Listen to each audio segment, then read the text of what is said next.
नमस्कार, मैं हूं प्रशांत द्विवेदी। S7 के संवाद कार्यक्रम में आपका बहुत बहुत स्वागत है। हमारे साथ में मुंबई से सीधे मनोज मल्होत्रा जुड़ गए, जो कि एक अभिनेता हैं। मनोज जी, बहुत बहुत स्वागत है आपका हमारे खास कार्यक्रम संवाद में। बहुत बहुत धन्यवाद, आप लोगों ने याद किया। जी। अच्छा मनोज जी, मुझे बताइए कि देखिए, पूरे देश को क्या, पूरे विश्व को कोरोना वायरस जैसी बीमारी ने परेशान किया और 3 महीने का संपूर्ण लॉकडाउन, एक तरह से कर्फ्यू लगाया गया। कई तरह की समस्याएं भी जो है वो आई। आप माया नगरी मुंबई में बैठे हैं और जाहिर सी बात है कि आप भी एक अभिनेता हैं, तो अभिनेता की ज़िंदगी को मैं समझना चाहता हूं कि इस 3 महीने में अभिनेता ने किस तरह से अपनी ज़िंदगी बिताई, क्योंकि आप लोग इतना बिजी, आप लोगों का शेड्यूल रहता था लगातार। जैसे हम पत्रकार तो कहीं ना कहीं काम कर रहे थे, लेकिन आप लोग टीवी की दुनिया से जुड़े हुए व्यक्ति हैं। एक तरह से सब कुछ बंद हो गया, तो आपके क्या एक्सपीरियंस थे, मुझे बताइए। सबसे बड़ी चीज तो मैं ये कहना चाहूंगा कि 3 महीने नहीं, ऑलरेडी 6 महीने हो चुके हैं। जी बिकॉज मार्च 22 या 24 को बंद हुआ था। जी मार्च 22 को शायद एक दिन के लिए बंद था, फिर जी। उसके बाद 24 को एक कंप्लीट हम्म शट डाउन किया गया। हम्म। 4 महीने तो एकदम बंद ही था। हम्म। अभी पिछले 1 डेढ़ महीने से थोड़ा बहुत शुरू हुआ है, वो भी आप कह सकते हैं कि 30% 25% ही शुरू हुआ होगा। जी। देखिए, फ्लो में आने में बहुत टाइम लगने वाला है। हम्म। और जिंदगी तो जैसी पूरे देश की, पूरी दुनिया की एक्चुअली अगर बोला जाए तो, ये क्योंकि एक ग्लोबल बीमारी है, ये एक जी। मतलब हम्म। पैंडेमिक है। तो उसके हिसाब से अगर देखा जाए तो हर जिंदगी प्रभावित हुई है। जी। हर जिंदगी पे पूरा इफेक्ट पड़ा है। हम्म। तो हमारी हमारी लाइफ तो वाकई, हमारी लाइफ भी जो है, और रेगुलर काम बहुत हेक्टिक स्केड्यूल रहता था, लेकिन उसके हिसाब से पिछले 4-5 महीने से तो ऐसा लग रहा है कि जैसे काम करने का एक की आदत ही छूट गई। लगता ही नहीं हम लोग कभी काम करते थे। जी। तो धीरे धीरे फ्लो में आने में टाइम लगेगा। हम्म। जिस हिसाब से हम लोग को लगता था कि चलो ठीक है, एक दिन का ब्रेक मिल जाए, 2 दिन का ब्रेक मिल जाए, बीच में ब्रेक मिले। जी। लेकिन ऊपर वाले ने इतना बड़ा ब्रेक देगा, ये कभी सोचा नहीं था। हम्म। तो मनोज जी, इतना लंबा जो ब्रेक हुआ, क्या किया इसमें आपने, इस पूरे ब्रेक में? क्या किया मतलब, एक तरीके से आध्यात्म के लिए टाइम मिला, थोड़ा सा जी अपने आप को समझने का। जी। और क्योंकि हम लोग इतनी भाग दौड़ वाली जिंदगी में रहते हैं कि हमें अपने आप को देखने का, अपने आप को समझने का मौका नहीं मिलता। हम्म। तो वो चीजें कई बार अपने आप को रियलाइज करने का मौका मिला। ये एक तरीके से थोड़ा बेहतर भी है जी। कि आपको थोड़ा टाइम अपने लिए मिला। हम्म। तो उसके उसके दौरान देखिए, आपके घर में कोई मेड नहीं आती, कोई नहीं आती, तो आपको सारे काम खुद करने पड़ते हैं। तो एक एक एक घरेलू लाइफ जीने का दोबारा मौका मिला। अगर हम्म। हम्म। बिल्कुल ठीक बात है। और क्रिएशन किए गए, जी। बहुत सारी डिशेस मैंने हम्म। बनाई, क्योंकि मुझे कुकिंग करना बहुत, लेकिन मौका नहीं मिलता था। हम्म। तो भगवान ने इसका जी भर के मौका दिया है, और उसमें कुकिंग बहुत की है। हम्म। डिफरेंट डिफरेंट डिशेस, डिफरेंट जी क्रिएशन जो है इसका। जी। तो बस इस तरीके से टाइम पास हुआ है। हाँ। हाँ, लेकिन एक सर्टन टाइम के बाद जी। आपको ऐसा लगने लगता है कि बस अब नहीं, हम्म। अब थोड़ा सा नॉर्मल वही लाइफ ये जो थी, हम्म। वो लाइफ अब दोबारा चाहिए। हम्म। मतलब, तो वो आने में थोड़ा सा वक्त लगने वाला है। तो एक अभिनेता कितना सफल थे कुक बनने में? जैसे आप टीवी की दुनिया में एक्टिंग करते हैं और आपने कहा कि मैंने कुकिंग की और बहुत कुछ अच्छा अच्छा बनाया, तो जाहिर सी बात है कि परिवार के साथ में आप मौजूद रहे होंगे, एक अलग अनुभव की प्राप्ति हुई। तो कितना मानते हैं एक अभिनेता को कुक बनते हुए देखकर? आपको क्या लगता है, कितने नंबर दिए जाएं? आप अपने आप को कितने नंबर तो देंगे इसको लेकर आप? देखिए, कुक तो मैं हमेशा से अपने आप को मानता हूँ, और कुक की बात ही नहीं है। जी कोई भी काम जिसमें आपकी दिलचस्पी हो, जी इंटरेस्ट हो आपका, जी। वो आपको करने में मजा ही आता है। और वो बिल्कुल। चीज जाहिर सी बात है, अगर आपको उस काम को करने में मजा आएगा तो वो काम नेचुरली अच्छा होगा। जी। तो कुक के तौर पे भी मैं अपने आप को 80-90% तो देता हूँ। अभी भी चांस है कि और थोड़ा बेहतर हो सकता है। हम्म। अच्छा मनोज जी, देखिए, आप इस पूरे कोरोना काल में देख लीजिए, कई सारी समस्याओं का सामना करते हुए लोग दिखाई पड़े। और अगर हम फिल्मी जगत की बात करें तो बहुत सारे लोग डिप्रेशन पे चले गए और कुछ लोगों ने मौत को अपने गले लगा लिया। अभी हाल में बहुत सारे केस सामने आ रहे हैं। किस किस की मैं बात करूं आपसे, क्या कहेंगे आप कि ये माया नगरी मुंबई में क्या हो रहा है कि हादसों का शिकार होते जा रहे हैं लोग? मतलब जिनको आप पर्दे पर देखते हैं, फॉलो करते हैं, और एकाएक खबरें आती हैं कि वो दुनिया में नहीं रहे और उन्होंने क्या डिप्रेशन की स्थिति उनकी आ गई। तो कैसे देखते हैं आप इस पूरे घटनाक्रम को? एक्चुअली मैं ये कहना चाहूंगा कि जो एक्टर्स जिन्होंने अपने आप को इस तरीके से किया है, सुसाइड किया है जी या अटेम्प्ट किया है सुसाइड, जी, वो तो एकदम गलत चीज है, क्योंकि अगर आप एक्टर बने भी हैं और आप किसी लेवल पे पहुंचे हैं और आपने कुछ काम किए हैं, जी। तो आपको पता है कि जीरो से शुरुआत जब होती है तो भी आपका स्ट्रगल टाइम, अगर आप वो टाइम याद रखेंगे हुँ, कि वो टाइम में आपने किस तरह से स्ट्रगल करके आपने एक एक मुकाम अचीव किया है, आपने आपने वो चीजें अचीव की हैं, हुँ, तो आपको कभी ऐसा नहीं लगेगा। आपको हमेशा जीरो से शुरुआत करने के लिए दोबारा तैयार रहना चाहिए। जी, तो डिप्रेशन में आने का कोई सवाल नहीं होता। और हमेशा मैं एक ही बात कहता हूँ कि एक्टर और जो कमांडो है उसमें कोई ज्यादा फर्क नहीं है। हुँ, हुँ, इन दोनों को 24/7 हमेशा प्रिपेयर रहना पड़ता है, मेंटली फिजिकली आपको तैयार रहना पड़ेगा कि आप किसी भी सिचुएशन को सामना करने के लिए एकदम तैयार रहें। और वाकई तैयार रहते हैं लोग। जी, कुछ एक दो इंसिडेंट्स छोड़ के जो आप बता रहे हैं, वो बहुत सारे रीजन और भी हो सकते हैं उसके, हुँ, हुँ, हुँ, लेकिन फिर भी एक एक्टर बहुत दिमागी और शरीर शारीरिक बहुत मजबूत होता है, जी। और मजबूत होना चाहिए। अच्छा, तो देखिए आप एक अभिनेता के तौर पर ज़ाहिर-सी बात है कि आप उत्तर प्रदेश से ताल्लुक़ रखते हैं, बहुत बढ़िया बात है। और जब उत्तर प्रदेश का कोई छोटे से ज़िले का लड़का वहाँ पे जाता है, मुंबई जैसी माया नगरी में, तो अभी नेपोटिज़्म की बात बहुत आ रही है। मतलब लगातार परिवारवाद, भाई-भतीजावाद जो हर जगह पे दिखाई पड़ता है। कितना इत्तेफ़ाक रखते हैं आपकी, ये क्या चुनौतियों का सामना इस तरह से इसमें करना पड़ता है, क्या सामने आया है कुछ ऐसा? नेपोटिज्म तो देखिए हर जगह जी। है। वो आप उस चीज से इनकार नहीं कर सकते। आप बॉलीवुड ले लीजिए, आप टॉलीवुड ले लीजिए, आप किसी भी इंडस्ट्री में, मतलब फिल्म इंडस्ट्री से जुड़ी हुई चीजों में ले लीजिए, आपको कहीं ना कहीं नेपोटिज्म मिलेगा ही मिलेगा। जी। लेकिन यही नहीं, आप पॉलिटिक्स में चले जाएं, नेपोटिज्म है।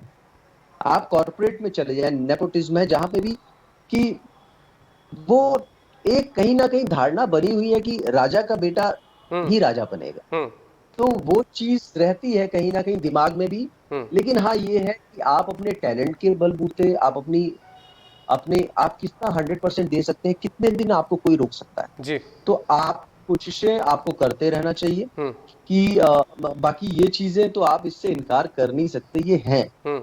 और बहुत सारे चांसेस होते हैं कि हम लोग उनसे बेहतर होते हैं, लेकिन वो कहीं ना कहीं उनके पास एक सोर्स होता है, एक बैकग्राउंड होती है, तो उसकी वजह से उनको कहीं ना कहीं तवज्जो मिलती है। जी। तो देखिए, अभी क्या है कि बहुत सारी चीज़ें खबरों में आ रही हैं। एक तो नेपोटिज़्म की बात मैंने की और नशे का कारोबार, मतलब एक तरह से लोग जो हैं, अगर कहते हैं कि लगातार अभिनेता जो हैं, वो कहीं न कहीं ड्रग्स के शिकार होते जा रहे हैं। तो ये किस ओर जा रहे हैं, मतलब समझ में नहीं आता, क्योंकि मैंने कहा ना कि पर्दे पे जो दिखाई पड़ता है, उनको लोग फ़ॉलो करते हैं, अपना एक आइडियल मानते हैं। तो ये क्या हो क्या रहा है, मैं समझना चाहता हूँ, क्योंकि आप करीब से देख रहे हैं, आप वहाँ पे मौजूद हैं। तो ऐसी स्थितियाँ क्या क्यों पैदा होती हैं कि नशे को भी नशे को अपनाना पड़ता है, डिप्रेशन का शिकार भी हो रहे हैं, तो समस्याएं आती कहाँ से हैं, मुझे बताइए मनोज जी आप।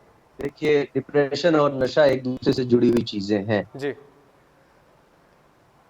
बहुत सारे लोग हैं, मैं मानता हूं कि नशे में लिप्त रहते हैं, हम्म। या उस चीजों में डाला जाता है। हम्म। क्योंकि आप एक चीज समझ लीजिए, हम्म। एक छोटा सा एग्जांपल देते हैं। जी। आपको जब कोई शराब ऑफर करता है आपको, हम्म।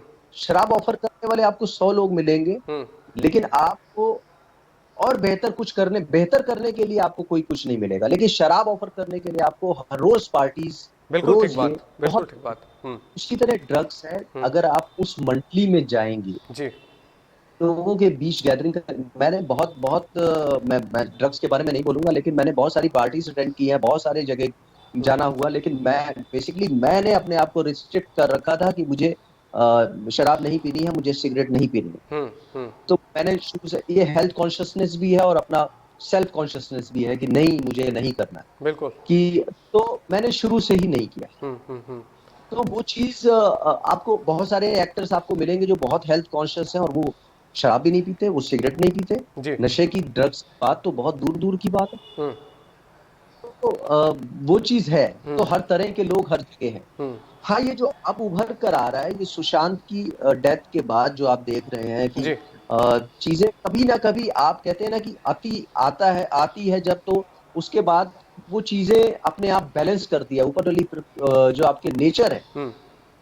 आपको बैलेंस करती है। तो अभी बैलेंस करने का टाइम आ गया। ये बैलेंस हो रही है चीजें, हम्म, और इसको इसको बैलेंस होना बहुत जरूरी था। आज से 15 साल 10 साल पहले ऐसा नहीं था। हम्म, था, चोरी छुपे था, लेकिन ये चीजें अब धीरे धीरे बहुत ओपन हो गई, और जी जितने नाम अभी सुनने को आ रहे हैं, वो तो आपको भी, आप भी शॉक्ड हैं, मैं भी शॉक्ड जी बिल्कुल मनोज जी, देखिए समझ में नहीं आता कितनी सारी परत दर परत खुलती है। जब से सुशांत की मौत का मामला सामने आया, नेपोटिज्म की बात आ गई, नशे की बात आ गई, अभी आप देखिए एक नया मामला खुल के आ गया है, अनुराग कश्यप के ऊपर मामला आ गया। तो मतलब मुझे बात समझ में नहीं आ रही कि बॉलीवुड में होता क्या जा रहा है। जिस तरह से खबरें सामने आ रही हैं, तो इसका मतलब कहीं ना कहीं कुछ ना कुछ गड़बड़ जरूर चल रही थी। आपने आतिक की बात कही, तो कहीं ना कहीं जो पर्दाफाश हो रहा है, आपने कहा राजा का बेटा ही राजा बनता है, लेकिन आप भी देखिए बाराबंकी जैसे जिले के हैं, और आप मुंबई में जाके अपना नाम करते हैं, कमाते हैं, क्योंकि देखिए मुंबई में रहने के लिए सबसे आवश्यक घर है। बहुत बड़ी समस्याएं होती हैं वहाँ पे ज़िंदगी जीने के लिए, मतलब बहुत ही आपको दृढ़ संकल्पित होना पड़ता है।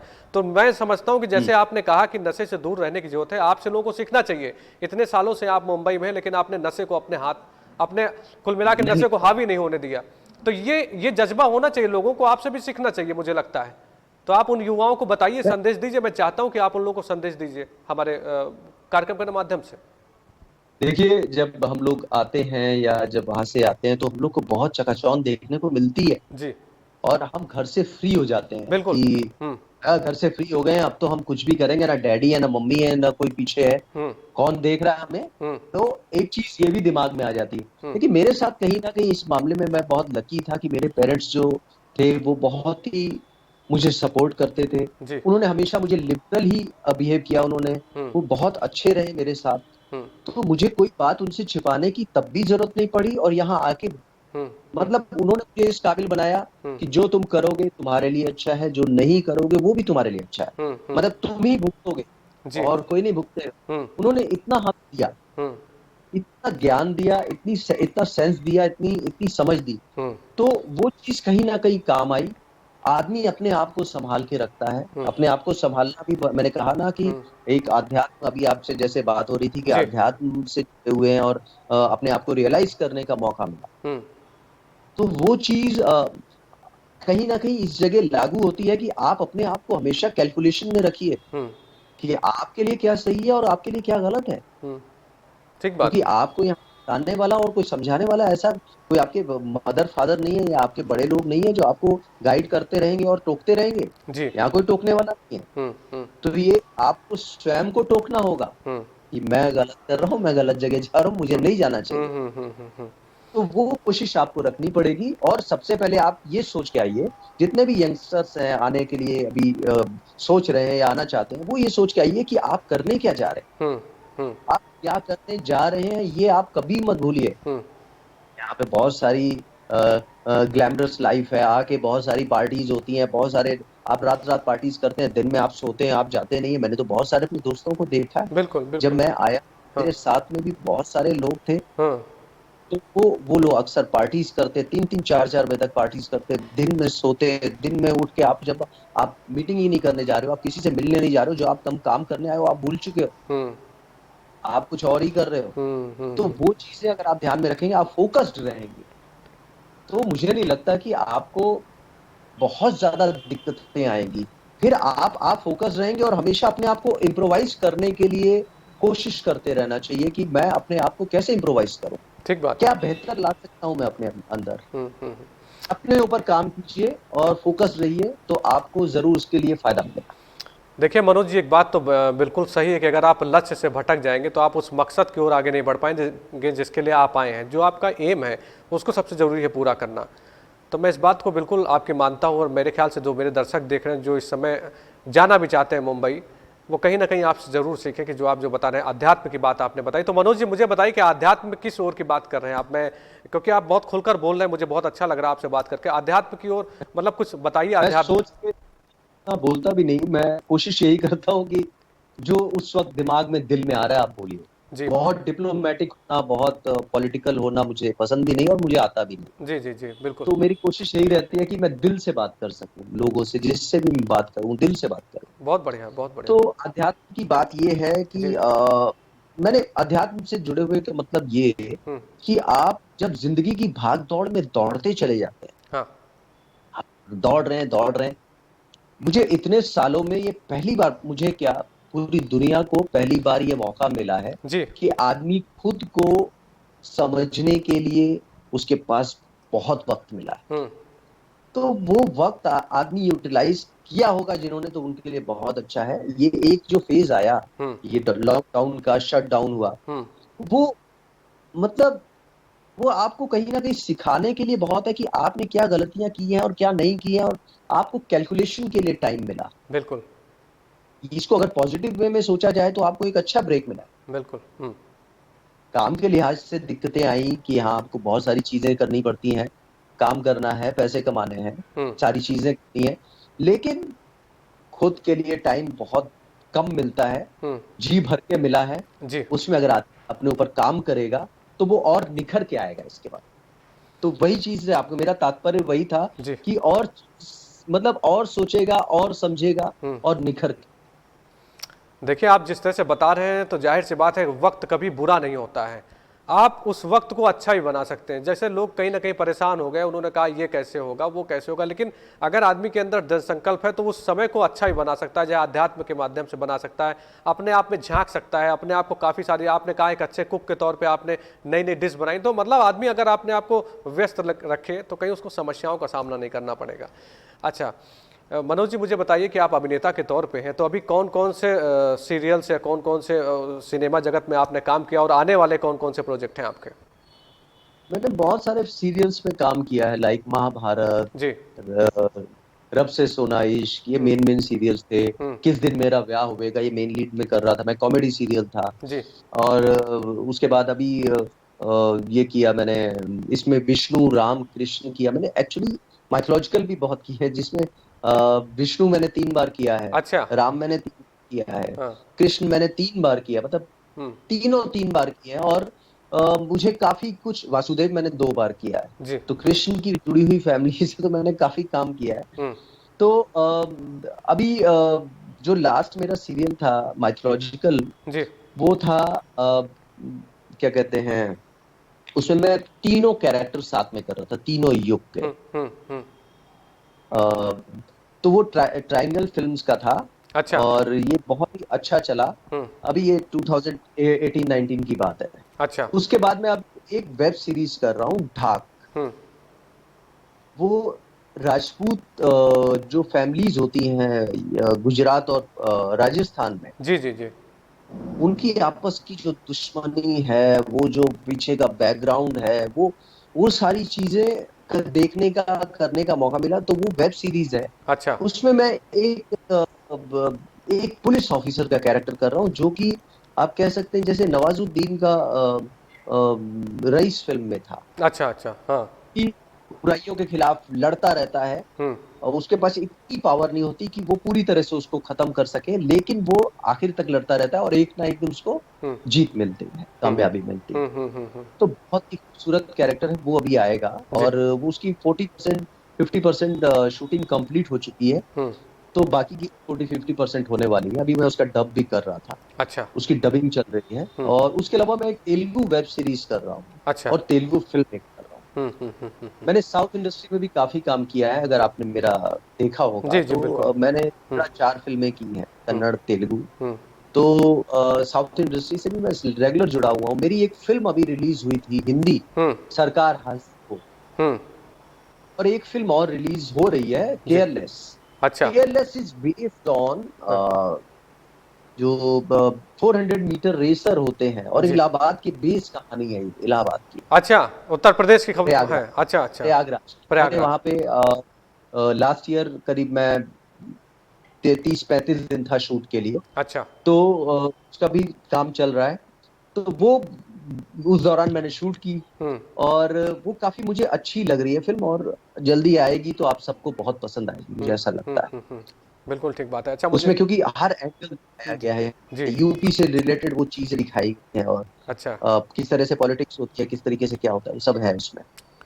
देखिए मनोज जी। तो हाँ, बिल्कुल बैक बताइए। काम चल रहे हैं। हम्म। हम्म। जी जी, हम्म। बैक टू बैक कुछ ना कुछ काम अच्छे चल रहे हैं। हम्म। और अभी एक पंजाबी फिल्म भी करने वाला हूँ मैं, बीइंग अ पंजाबी, मैं पंजाबी फिल्म भी करने वाला हूँ। जी। जी। जी। अच्छा, आप उत्तर प्रदेश से ताल्लुक़ रखते हैं और जैसा आपने बताया कि बाराबंकी लखनऊ के बीच में, तो कहीं न कहीं यादें भी बहुत जुड़ी होंगी। कुछ साझा करिए मेरे साथ में कि कितना याद आता है लखनऊ और बाराबंकी आपको? क्या सोचते हैं आप? Oh my God!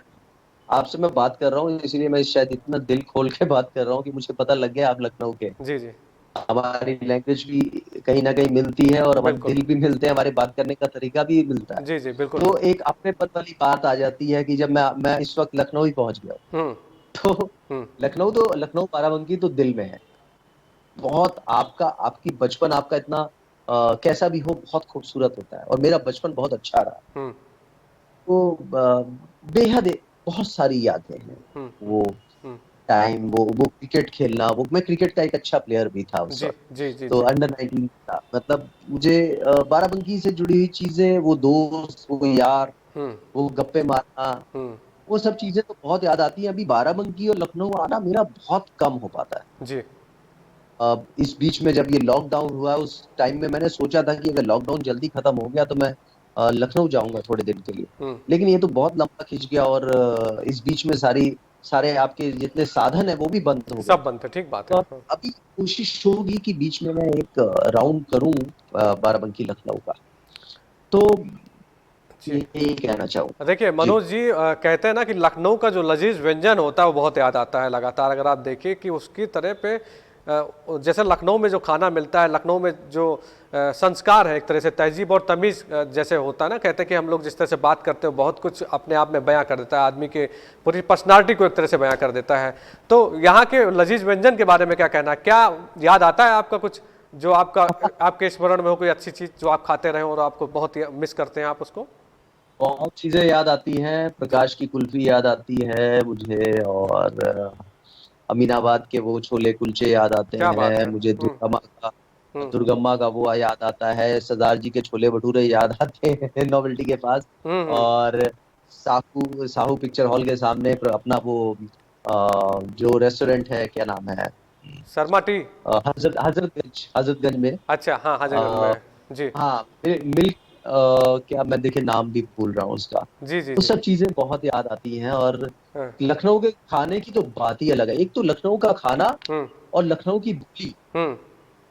आपको हर जगह मतलब प्रेफ़रेंस दिलाती है। जी, बिल्कुल। जब भी यहाँ पे भी मैं जब आया तो जब यहाँ पे बातचीत करने का जो लहज़ा था, वो जो तरीक़ा था, वो बहुत लोगों को बहुत मज़ा आता था। हुँ, हुँ, हुँ, हुँ, हुँ। बहुत मज़ा आता था और वो क बहुत कहते हैं बहुत मिठास है आपकी ज़ुबान में। तो वो उस शहर का नाम ही क्या लेना कि मतलब वो शहर तो अ तमीज़ और तहज़ीब के मामले में सबसे अलग ही है, अलग लेवल पे लेके जाता है जो आपको बहुत सिखाता है। पहले आप मतलब इतना इतनी तमीज़ दिखाई जाती है, इतनी तमीज़ सीखी है हमने जी।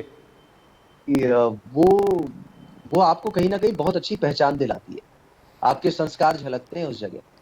अच्छा मनोज जी, देखिए बहुत-बहुत एक तो आपको शुभकामनाएँ कि आप जो वेब सीरीज़ लेके आ रहे हैं, जिस तरह से आप उत्तर प्रदेश का नाम रोशन कर रहे हैं और आप उत्तर प्रदेश की संस्कृति को नहीं भूल रहे हैं, ये सबसे बढ़िया बात है देखिए मनोज जी। आदमी अगर अपनी ज़मीन से जुड़ा रहता है, तो बहुत आगे जाता है और मेरी और मेरे एस7 परिवार की तरफ से आपको बहुत-बहुत शुभकामनाएँ हैं और एक वादा करिए आप कि जब भी आप लखनऊ आएँगे तो हमसे ज़रूर मिलेंगे, हमारे स्टूडियो में आएँगे और हम लोग खुलकर भी बातचीत करेंगे और फिर मैं आपको लखनऊ की कुछ बेहतरीन डिश भी खिलाऊँगा। ये तो मैं खाना चाहूँगा क्योंकि जी। मुझे वाक़ई लखनऊ तो मतलब इस वक़्त मैं इतना इतना मचल रहा हूँ क्योंकि खाली वक़्त भी था और मैं जी। लखनऊ में हो सकता था। हुँ। लेकिन फिर बहुत सारी चीज़ें बंद थी, गवर्नमेंट की रिस्ट्रिक्शंस थी, ज़्यादा आना-जाना बंद था। बिल्कुल। ल नहीं तो इस वक़्त मैं लखनऊ में ही होता हुँ। और वहाँ के मज़े ले रहा होता। चलिए। तो लखनऊ की बात ही अलग है, लेकिन जी। आएँगे तो आपसे ज़रूर मुलाकात होगी और बहुत मज़ा आ रहा है आपसे बात करने में। चलिए, तो मैं आपको शुभकामनाएँ देता हूँ कि आप इसी तरह आगे बढ़िए। अंतिम मेरा सवाल आपसे कि वेब अभी आप देखे थे कि एक सीरियल्स का बहुत बड़ा एक मार्केट चल रहा था, लेकिन अभी क्या हुआ कि पूरे लॉकडाउन में जिस तरह से वेब सीरीज़ ने बहुत बड़ा काम किया, मतलब आप देखिए बिज़नेस के तौर पे देख लीजिए सबसे आगे पहुँच गया और आप भी एक वेब सीरीज़ बना रहे हैं, तो कितना अंतर मानते हैं? मतलब क्या आप देख रहे हैं कि दुनिया बदल रही है, वेब की तरफ लोग जा रहे हैं, या मतलब एक तरह यहाँ डिजिटल दुनिया एक होने चीज़ जा रही और है? एक चीज़ और बताऊँगा आपको कि ये जो लॉकडाउन का टाइम लेके आया है, ये तो डिजिटल प्लेटफ़ॉर्म और खुल गए हैं। जी।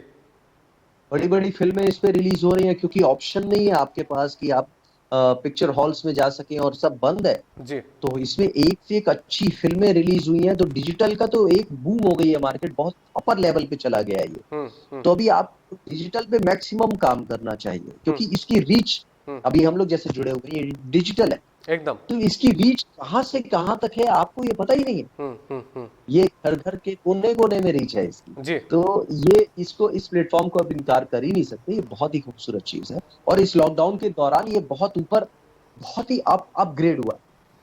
अच्छा, मैं मनोज जी इस बात को मानता हूं कि भारत के प्रधानमंत्री ने जो एक पेड़ लगाया था, नरेंद्र मोदी जी ने एक पेड़ लगाया कि डिजिटल भारत अभियान की बात की, और देखिए कितना पहले से उसका विस्तार हुआ। और इस कोरोना काल में डिजिटल ने इतना बड़ा काम किया कि जो पटरी पे जिंदगी है वो लौटती नजर आई। मतलब जो विकास कार्य थे, अगर बात करें या हम संबोधन की बात करें, वेबिनार की बात करें, तो एक मुखिया के तौर पर जो उनकी सोच थी वो कहीं ना कहीं सकारात्मक गई। आप भी एक अभिनेता के तौर पर कैसे देखते हैं आप इसको? मैं उस शख्स को वाकई हैट्स ऑफ करना चाहूंगा जी। कि नरेंद्र मोदी साहब जो हैं, उनकी सोच, उनकी दूरदर्शिता, हम्म। अगर इस लॉकडाउन के टाइम में स्वच्छता अभियान 2014 से नहीं चल रहा होता, जी। जी। तो आप समझ नहीं सकते हैं, इतने शौचालय अगर नहीं बने होते, इतनी इतनी सफाई का जोर ना दिया होता, तो ये महामारी कितना विकराल रूप धारण कर सकती थी, आपको इसका अंदाजा भी नहीं है। बिल्कुल ठीक बात है, बिल्कुल ठीक बात है। उनकी दूरदर्शिता, उनके जितने भी काम हैं, जी। वो वाकई हमेशा देश के लिए जीते हैं। हम्म। 100%, जैसे कहते हैं ना कि हम लोग जैसे 24x7 अपने काम के लिए सोचते हैं, हम्म। वो देश की तरक्की के लिए 24 घंटे सोचते हैं। अपनी कोई जिंदगी नहीं है उनकी। जी। मैं बहुत मानता हूं और उनको शुभकामनाएं देता हूं कि वो बहुत दीर्घायु हो और बहुत बहुत देर तक हमारे देश को सर्व करें। चलिए मनोज जी, बहुत अच्छा लगा आपसे बात करके, और हम लोग लगातार आपसे बातचीत करते रहेंगे, और जब भी आप लखनऊ आएंगे आपसे मुलाकात भी होगी। और मेरी बहुत बहुत अनंत शुभकामनाएं हैं। ईश्वर आपको हरदम खुश रखे और आपके सारे सपने पूरे हुए। 7 टीम की तरफ से आपको बहुत बहुत शुभकामनाएं। सीधे मुंबई से लाइव जुड़े आप हमारे साथ में। Thank you so much brother. जी, धन्यवाद। सबको बहुत बहुत शुक्रिया जो भी यहाँ पे हम लोग से जुड़े, और आपको भी बहुत बहुत शुक्रिया। जल्दी आपसे मुलाकात होगी, बिल्कुल ऐसी बिल्कुल आशा करते बिल्कुल, थैंक यू, बहुत बहुत धन्यवाद। हैं जी। तो ये थे मनोज थैंक मल्होत्रा जी। जी, तो ये थे मनोज मल्होत्रा जी, सीधे हमारे साथ में लाइव मुंबई से जुड़े थे। हम आपको बताते कि मुंबई से मनोज मल्होत्रा जी जो हैं वो काफ़ी दिनों से मुंबई में हैं, और जिस तरह से वो अभिनेता के तौर पे काम कर रहे हैं, सबसे बड़ी बात कि वो अपनी उत्तर प्रदेश की तहजीब और तमीज़ को नहीं भूले, वो संस्कृति को नहीं भूले। वो अभी भी जिस तरह से घुल कर मिलकर बात कर रहे थे, तो कहीं ना कहीं लग रहा था कि कोई अपने शहर में आ गए हैं। तो देखिए, मनोज मल्होत्रा जी से सीखना चाहिए कि बॉलीवुड के बारे में उन्होंने जिस तरह से बताया, उन्होंने जिस तरह से आध्यात्म की बात कही थी कि, तो वो कहीं भटके नहीं। ये अपने आप में बहुत कुछ मैसेज देता है। 7 के संवाद में फिर होगी आपसे मुलाकात। इससे पहले आप मास्क लगाइए, बाजारों में कम जाइए, क्योंकि कोरोना वायरस जैसी बीमारी की अभी कोई दवा नहीं बनी है। अगर आप सुरक्षित रहेंगे तो आपका पूरा परिवार भी सुरक्षित रहेगा। और आप हमारे सभी डिजिटल प्लेटफॉर्म को जरूर लाइक करिए। आप हमारे फेसबुक पेज को लाइक करिए, आप हमारे यूट्यूब पेज को सब्सक्राइब करिए। हमारे जितने भी डिजिटल प्लेटफॉर्म हैं आप उनसे जुड़िए, और हर खबर से आप रूबरू होंगे, हर छोटी बड़ी खबरों से रूबरू कराएंगे। और संवाद कार्यक्रम को भी देखते रहिए। नमस्कार।